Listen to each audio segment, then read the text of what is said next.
بسم اللہ الرحمن الرحیم۔ سامعین گرامی، حضرت جنید بغدادی رحمۃ اللہ علیہ کو کون نہیں جانتا۔ آپ کا واقعہ ہے کہ حضرت جنید بغدادی رحمۃ اللہ علیہ نے ایک مرتبہ دل میں خیال کیا کہ اگر شیطان سے ملاقات ہو جائے تو ایک سوال کروں گا، اور انہوں نے ایک دن اللہ تعالیٰ سے دعا بھی کر دی کہ اے اللہ، کبھی شیطان سے ملاقات کرا دے تاکہ اس سے سوال کر لوں۔ ایک دن نماز پڑھ کر مسجد کے باہر نکلے تو ایک بوڑھا آدمی جھک کر سلام کرنے لگا۔ حضرت جنید بغدادی رحمۃ اللہ علیہ نے اس کو دیکھ کر کہا کہ تم کون ہو؟ کہنے لگا، میں وہی ہوں جس سے ملنے کی آپ کو آرزو اور تمنا تھی۔ حضرت جنید بغدادی رحمۃ اللہ علیہ سمجھ گئے کہ یہ اصل میں شیطان ہے۔ شیطان نے کہا، آپ مجھ سے کیوں ملنا چاہتے ہیں؟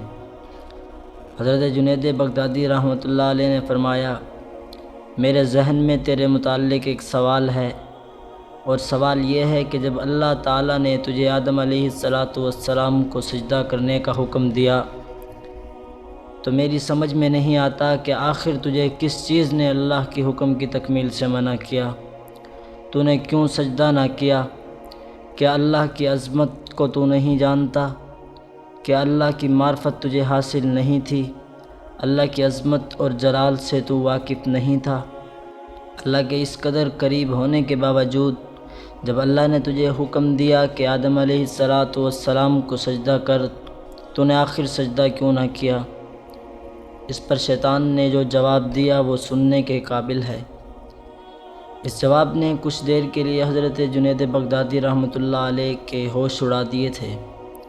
شیطان نے کہا، اے جنید، آپ جیسا توحید پرست آدمی اور ایسا مشرکانہ سوال، آپ جیسا توحید پرست اور ایک اللہ کی پوجا کرنے والا، پھر بھی آپ کے ذہن میں یہ مشرکانہ سوال آ گیا کہ میں نے غیر اللہ کو سجدہ کیوں نہ کیا؟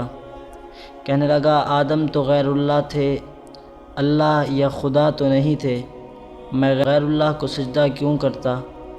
مجھے آپ کے سوال پر حیرت ہو رہی ہے۔ بڑے افسوس کی بات ہے، حضرت جنید بغدادی رحمۃ اللہ علیہ کہتے ہیں کہ جب اس نے یہ بات مجھے کہی تو ایک لمحے کے لیے مجھے لگا کہ ہاں، یہ ٹھیک تو کہہ رہا ہے۔ پھر فوراً ہی مجھے ایسا معلوم ہونے لگا کہ میرا ایمان سلب ہو رہا ہے، اس لیے کہ میں سناٹے میں پڑ گیا، میرے ہوش و حواس باقی نہ رہے۔ میں سوچنے لگا کہ ایسے سوال کا میں جواب دے سکتا ہوں، کیونکہ جو وہ کہہ رہا ہے کہ تم اللہ کو ماننے والے ہو اور مجھ سے پوچھتے ہو کہ آدم علیہ السلام کو سجدہ کیوں نہیں کیا، ٹھیک ہی تو کہہ رہا ہے۔ حضرت جنید بغدادی رحمۃ اللہ علیہ فرماتے ہیں کہ میں اسی کشمکش میں تھا کہ فوراً اللہ کی طرف سے الہام ہوا اور مجھے کہا گیا، اس سے یہ پوچھو کہ حکم دینے والا کون تھا؟ حکم دینے والا جب خود کہہ رہا ہے کہ فلاں چیز کو سجدہ کرو تو توحید اسی کا نام ہے کہ اس کی بات مان لی جائے۔ حضرت جنید بغدادی رحمۃ اللہ علیہ فرماتے ہیں کہ اس الہام کے بعد میرا ایمان برقرار ہوا، ورنہ مجھے تو ایسا معلوم ہو رہا تھا کہ میرے ایمان میں تزلزل پیدا ہو گیا ہے۔ سامعین گرامی، یہ ہے شیطان کی مکاری اور عیاری۔ اس نے نہ ولیوں کو چھوڑا، نہ کتب ابدال کو چھوڑا، اور نہ ہی انبیاء کرام علیہ السلام کو چھوڑا۔ غور کرو کہ شیطان باتوں اور چیزوں کو کس طرح خوبصورت اور مزین کر کے گمراہ کرنے کی کوشش کرتا ہے، لہٰذا کبھی بھی شیطان سے بے فکر نہیں ہونا چاہیے۔ شیطان اپنی عیاری اور مکاری سے بعض اوقات برے کاموں کو خوبصورت اور مزین بنا کر پیش کرتا ہے، جس کی وجہ سے بسا اوقات انسان کا ایمان بھی چلا جاتا ہے، لیکن انسان کو خبر تک نہیں ہوتی۔ اللہ تبارک و تعالی شیطان کے مکر و فریب سے ہم سب کی حفاظت فرمائے۔ اچھے اور ایمان افروز واقعات سننے کے لیے ہمارے چینل US اسلامک اسٹوڈیو کو سبسکرائب کریں۔ جزاکم اللہ۔